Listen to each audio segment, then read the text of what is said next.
કેમ છો વિદ્યાર્થી મિત્રો? મજામાં ને? તો ચલો આજે આપણે ધોરણ 8માં સામાજિક વિજ્ઞાન વિશે અભ્યાસ કરીએ. અત્યારે હાલમાં તમારે ધોરણ 8ની સામાજિક વિજ્ઞાનનું પાઠ્યપુસ્તક બદલાઈ ગયું હોવાથી અને નવું પાઠ્યપુસ્તક આવવાને કારણે હજુ બજારમાં પાઠ્યપુસ્તક આવ્યું નથી.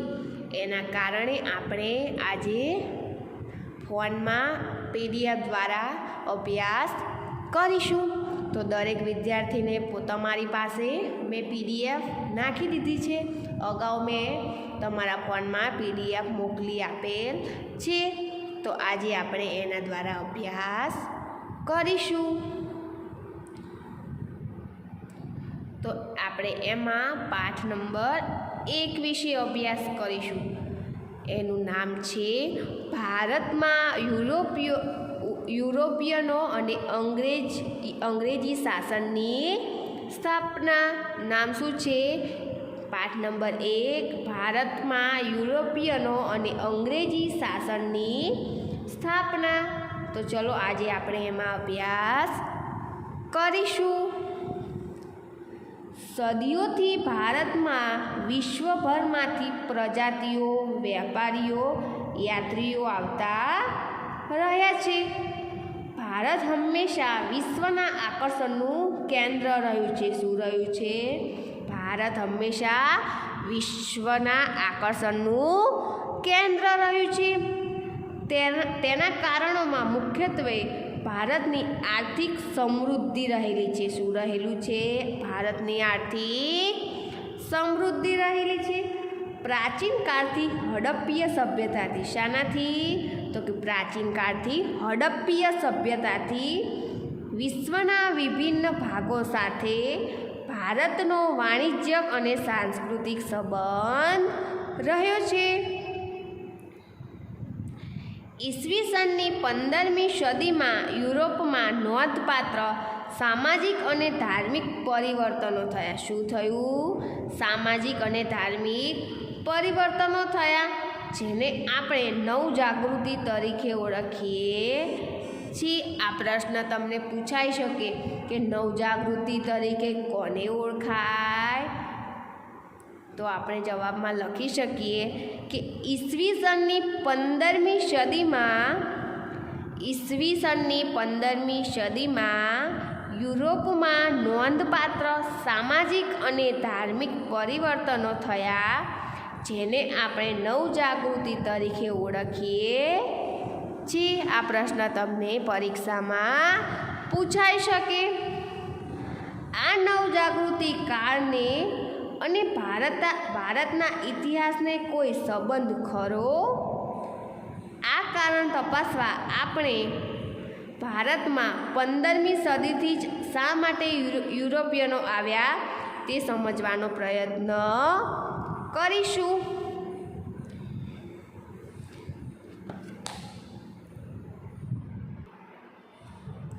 તો અહીંયા આપણે નવો ટોપિક ભણીશું કે ભારતમાં યુરોપિયન પ્રજાઓના આગમન પાછળના કારણો. શું ભણીશું? ભારતમાં યુરોપિયન પ્રજાઓના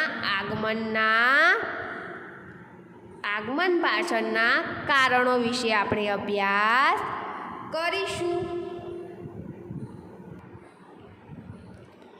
ઈસવીસન 1453માં તુર્કોએ કોન્સ્ટેન્ટિનોપલ જીતી લીધું. તો આ પ્રશ્ન તમને એક વાક્યમાં પૂછાઈ શકે કે કોન્સ્ટેન્ટિનોપલ કોણે જીતી લીધું? તો કે ઈસવીસન 1453માં તુર્કોએ કોન્સ્ટેન્ટિનોપલ જીતી લીધું. ભારત અને યુરોપ વચ્ચેના વ્યાપારના માધ્યમનું તે મુખ્ય મથક હતું. શું હતું? ભારત અને યુરોપ વચ્ચેના વ્યાપારના માધ્યમનું તે મુખ્ય મથક હતું. શું હતું? વ્યાપારના માધ્યમનું મુખ્ય મથક હતું. તુર્કોએ કોન્સ્ટેન્ટિનોપલ જીતી લેતા યુરોપમાં અને વિશ્વના પશ્ચિમના દેશોમાં ભારતનો માલ જતો બંધ થઈ ગયો. શું થયું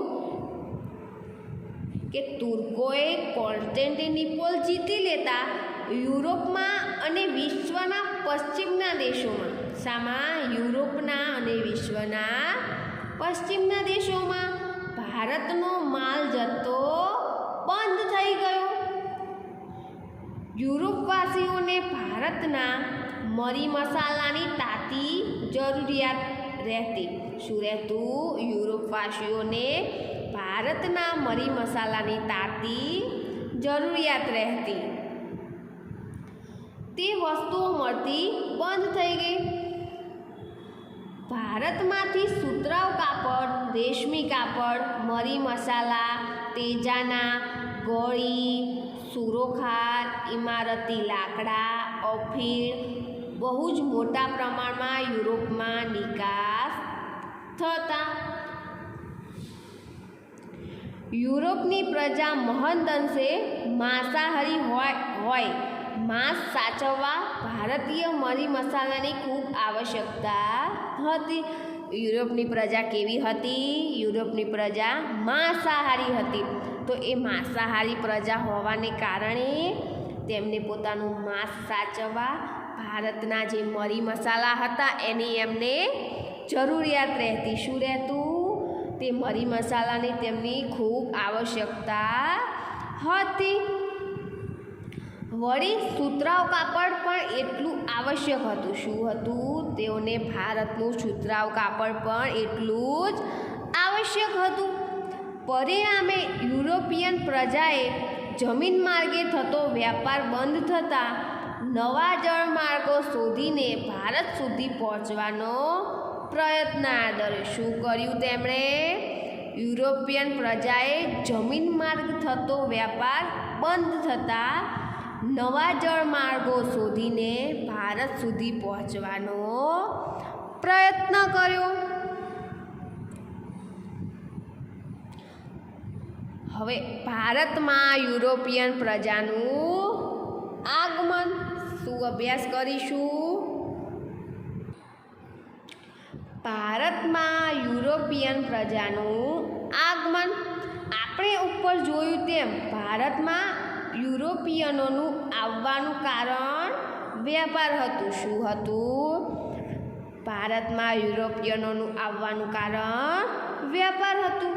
યુરોપના પોર્ટુગલ, સ્પેન, હોલેન્ડ જેવા રાષ્ટ્રોએ ભારત આવવાનો જળમાર્ગ શોધવા કમરકશી પોર્ટુગલ નાવિક વાસ્કો દ ગામા ઈસવીસન 1498માં ક્યારે?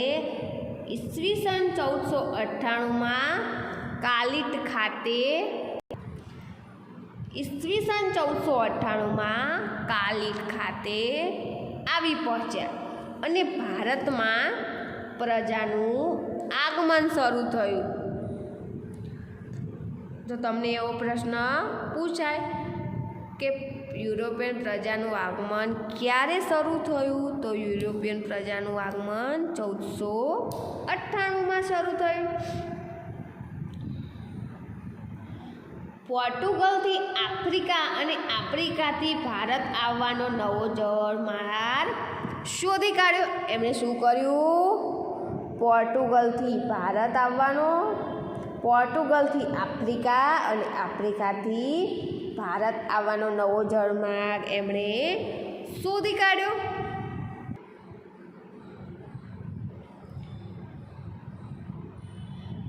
પોર્ટુગીઝો એટલે કે ફિરંગી લોકો. કોણ? પોર્ટુગીઝો કે ફિરંગી લોકો ઈસવીસન 1498માં વાસ્કો દ ગામા કાલિકટ આવ્યા. ક્યાં આવ્યા? Vasco da gamma. ક્યારે કાલિકટ આવ્યા? તો ઈસવીસન 1498માં વાસ્કો દ ગામા કાલિકટ આવ્યા. કાલિકટમાં રાજા સામુદ્રિક એટલે કે જામોરીન રાજ્ય કરતો હતો. કોણ? તો સામુદ્રિક એટલે કે જામોરીન રાજ્ય કરતો હતો. તેણે પોર્ટુગીઝોને મરી મસાલાનો વ્યાપાર કરવાની સંમતિ આપી. શાની સંમતિ આપી? પોર્ટુગીઝોને મરી મસાલાનો વેપાર કરવાની સંમતિ આપી. પોર્ટુગીઝોએ પોતાનું સ્થાન મજબૂત કરવા અને સુરક્ષા મેળવવા ઈસવીસન 1503માં કોચીન અને ઈસવીસન 1505માં કન્નૂરમાં કિલ્લા બાંધ્યા. શામાં? 1503માં કોચીન અને ઈસવીસન 1505માં કન્નૂરમાં કિલ્લા બાંધ્યા. ક્યાં બાંધ્યા? કન્નૂરમાં. ઈસવીસન 1505માં પોર્ટુગલે પોતાના વાઇસરોય ફ્રાન્સિસ્કો ડી એલ્મેડાને ભારતમાં પોર્ટુગીઝ રાજ્યની સ્થાપના કરવા મોકલ્યો.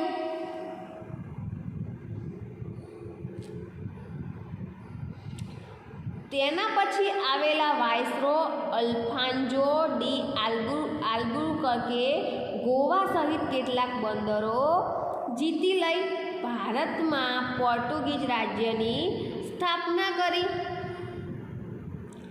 ઈસવીસન 1530માં ગોવા તેમની રાજધાની બની. શું બન્યું? ઈસવીસન 1530માં ગોવા તેમની રાજધાની બની. પછી વસઈ એટલે કે 1534માં દીવ, ઈસવીસન 1535માં દમણ જીતી લીધું. જીતી લઈ તેમણે હિન્દ મહાસાગરમાં પોતાની આણ વર્તાવવી શરૂ કરી. પોર્ટુગીઝોએ અહમદનગર, કાલિકટ અને બીજાપુરના સુલતાનોને હરાવ્યા. શું કર્યું તેમણે?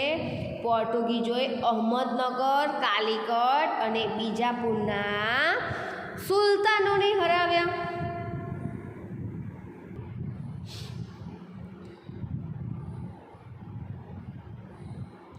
તેઓ ભારતમાંથી મરી મસાલા યુરોપમાં લઈ જતા. વળતા મધ્ય એશિયામાંથી ઘોડાઓ ભરી વહાણ ભારત આવતા. તેમ તેઓ સાગરના સ્વામી ગણાતા. એનો અર્થ એ થયો કે તેમના સિવાય કોઈ પણ ભારતીય દરિયાઈ માર્ગે વ્યાપાર કરવો હોય તો પોર્ટુગીઝોની પરવાનગી લેવી પડતી. તેઓ સમુદ્રમાં મોટા પાયે ચંચિયાગીરી કરી લૂંટ પણ કરતા. શું કરતા? તેઓ સમુદ્રમાં મોટા પાયે ચંચિયાગીરી કરી લૂંટ પણ કરતા. તેમણે ગોવામાં પણ ખૂબ મોટી સંખ્યામાં હિન્દુઓનું ધર્મ પરિવર્તન કરાવી ખ્રિસ્તી બનાવ્યા. શું કર્યું? તેમણે ગોવામાં જઈને હિન્દુઓનું ધર્મ પરિવર્તન કરાવ્યું. શું કરાવ્યું? ધર્મ પરિવર્તન કરાવ્યું, ખ્રિસ્તી બનાવ્યા. ડચ એટલે કે વલંદા. પોર્ટુગીઝોની જેમ જ હોલેન્ડના ડચ પણ વેપારમાંથી નફો મેળવવા ભારત તરફ આવવા આકર્ષિત થયા. શું થયું? પોર્ટુગીઝો જેમ ભારતમાં આવ્યા તેમ હોલેન્ડના ડચ લોકો પણ વેપારમાંથી નફો મેળવવા ભારત તરફ આવવા આકર્ષિત થયા. તેમને પણ હોલેન્ડના ડચ લોકોને પણ એવું થયું કે અમે પણ ભારત જઈએ અને ત્યાં વ્યાપાર ધંધો કરીએ અને મોટો નફો મેળવીએ. સૌપ્રથમ તેમણે શ્રીલંકા પર ઈસવીસન 1658ની આસપાસ આક્રમણો શરૂ કર્યા. શું કર્યું? 1658ની આસપાસ આક્રમણ શરૂ કર્યું અને ત્યાંના મરી મસાલાનો વ્યાપાર પોતાના હાથમાં લીધો.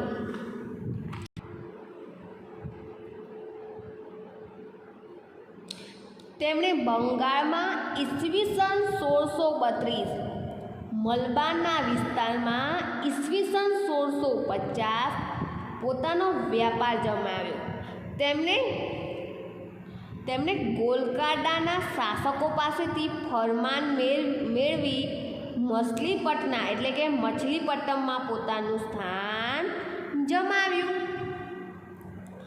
યુરોપમાં ઈસવીસન 1650 પછી સમયાંતરે ઇંગ્લેન્ડ અને હોલેન્ડ એટલે કે ડચ વચ્ચે મોટા યુદ્ધો થયા. ત્યાં ડચો હાર્યા. તેને પરિણામે ભારતમાં તેમને વ્યાપારી એકાધિકારી નાબૂદ થયો. એટલે કે યુરોપમાં 1650 પછી સમયાંતરે ઇંગ્લેન્ડ અને હોલેન્ડના ડચ લોકો વચ્ચે યુદ્ધ થયું અને એ યુદ્ધ દરમિયાન ડચ લોકો હારી ગયા. પરિણામે ભારતમાં તેમના વ્યાપારી એકાધિકાર નાબૂદ થયો. હવે આપણે ડેનિશ પ્રજા વિશે અભ્યાસ કરીશું. શાના વિશે? ડેનિશ પ્રજા. ડચ ઉપરાંત ડેનમાર્કની ડેનિશ પ્રજા પણ ભારતમાં આવી હતી. કોણ આવ્યું હતું? પહેલાં પોર્ટુગીઝો આવ્યા, પછી ડચ લોકો આવ્યા અને ત્યારબાદ ડેનિશ પ્રજા. ડચ ઉપરાંત ડેનમાર્કની ડેનિશ પ્રજા પણ ભારતમાં આવી હતી. તેમણે બંગાળના સીરાપુરમાં કોઠીની સ્થાપના કરી હતી. શાની સ્થાપના કરી હતી? કોઠીની સ્થાપના કરી હતી. પરંતુ તેઓ વ્યાપારમાં આગળ વધી શક્યા નહીં. ડેનિશ પ્રજાએ બંગાળના સીરાપુરમાં કોઠીની સ્થાપના કરી, પરંતુ તેઓ કોઠીની સ્થાપના દરમિયાનના વ્યાપારમાં તેઓ વધારે આગળ વધી શક્યા નહીં. અંગ્રેજો. ઈસવીસન 1600માં ઇંગ્લેન્ડમાં ઈસ્ટ ઇન્ડિયા કંપનીની સ્થાપના કરવામાં આવી. તમને એવો પ્રશ્ન પૂછવામાં આવે કે ઈસ્ટ ઇન્ડિયા કંપનીની સ્થાપના ક્યારે થઈ હતી? તો ઈસવીસન 1600માં ઇંગ્લેન્ડમાં ઈસ્ટ ઇન્ડિયા કંપનીની સ્થાપના કરવામાં આવી હતી, જેનો હેતુ પૂર્વના રાષ્ટ્રો સાથે વ્યાપાર કરવાનો હતો અને તેમાં એકાધિકાર સ્થાપવાનો હતો. શું હતું? જેનો હેતુ પૂર્વના રાષ્ટ્રો સાથે વ્યાપાર કરવાનો અને તેમાં પોતાનો એકાધિકાર સ્થાપવાનો હતો.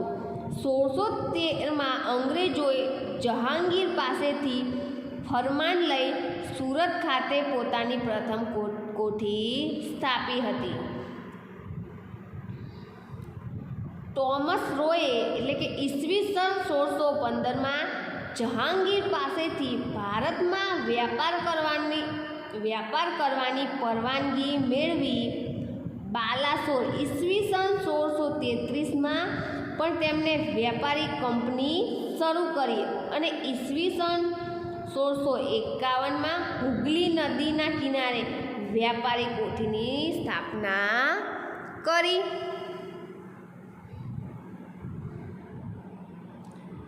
તેને ફેક્ટરી કહેવામાં આવતી હતી.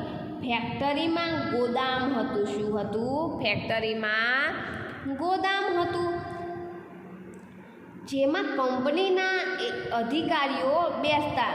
નિકાસ કરવા માટેનો માલ સામાન અહીં રાખવામાં આવતો હતો. જે કંપની બનાવી હતી તેમાં તેના કંપનીના અધિકારીઓ બેસતા અને નિકાસ કરવા માટેનો માલ સામાન અહીં રાખવામાં આવતો હતો. પાટણમાં કાસિમ બજારની વ્યાપારી કોઠીઓની સ્થાપના.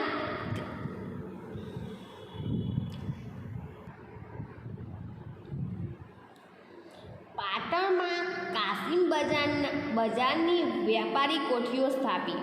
તેને ફોર્ટ સેન્ટ જ્યોર્જના નિયંત્રણમાં મૂકવામાં આવી. અંગ્રેજોને ઈસવીસન 1698માં સુતનતી, કાલીઘાટ અને ગોવિંદપુર નામના 3 ગામોની જમીનદારી મળી. શાની જમીનદારી? સુતનતી, કાલીઘાટ અને ગોવિંદપુર નામના 3 ગામોની જમીનદારી તેમને મળી હતી. તેમણે કિલ્લેબંધીવાળી નવી વસાહત ઊભી કરી, જેને ફોર્ટ વિલિયમ કહેવામાં આવતી. તે આજે કોલકાતા તરીકે ઓળખાય છે. તો હવે આપણે ફ્રેન્ચ લોકો વિશે અભ્યાસ કર્યો. શાના વિશે? ફ્રેન્ચો વિશે.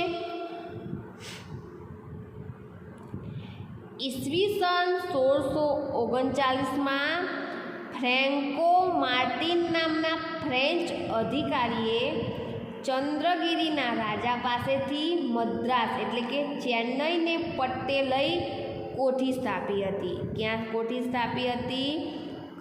ચંદ્રગિરિના રાજા પાસેથી મદ્રાસ એટલે કે ચેન્નઈને પટ્ટે લઈ કોઠી સ્થાપી હતી. ઈસવીસન 1664માં ફ્રેન્ચ ઈસ્ટ ઇન્ડિયા કંપનીની સ્થાપના થઈ. તમને ખાલી જગ્યામાં પ્રશ્ન પૂછાઈ શકે, એક વાક્યમાં પ્રશ્ન પૂછાઈ શકે કે ફ્રેન્ચ ઈસ્ટ ઇન્ડિયા કંપનીની સ્થાપના ક્યારે થઈ હતી? તો ઈસવીસન 1664માં ફ્રેન્ચ ઈસ્ટ ઇન્ડિયા કંપનીની સ્થાપના થઈ હતી. હું તમને આજે આપણે જેટલો અભ્યાસ કર્યો એ પ્રશ્નોના જવાબ હું તમને લખાવી દઈશ, જેથી કરીને અત્યારે હાલમાં આપણી જોડે પાઠ્યપુસ્તક ન હોવાને કારણે તમને સરળ પડે. ઈસવીસન 1668માં સુરતમાં તેમણે પ્રથમ કોઠી સ્થાપી. ક્યારે? 1668માં સુરતમાં તેમણે પ્રથમ કોઠી સ્થાપી. તેનું મુખ્ય મથક મછલીપટ્ટનમ રહ્યું હતું. શું હતું તેનું મુખ્ય મથક? મછલીપટ્ટનમ રહ્યું હતું. તેમણે ઈસવીસન 1673માં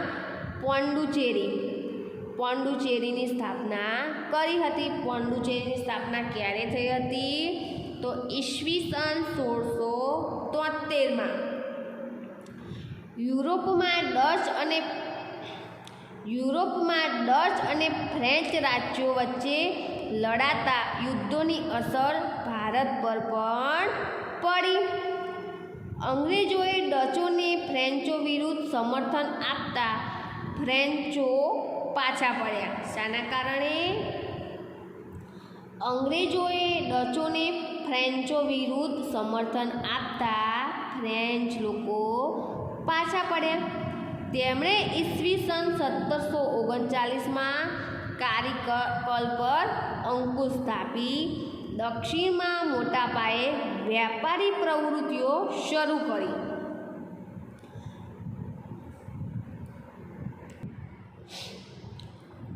પરંતુ દક્ષિણમાં એકાધિકાર સ્થાપવાના મુદ્દે ફ્રેન્ચોને અંગ્રેજો સાથે કર્ણાટક વિગ્રહો થયા, જેમાં તેમની હાર થતાં ફ્રેન્ચો ઈસવીસન 1761માં પોંડિચેરીને બાદ કરતા ભારતમાંથી સત્તાવિહીન થયા.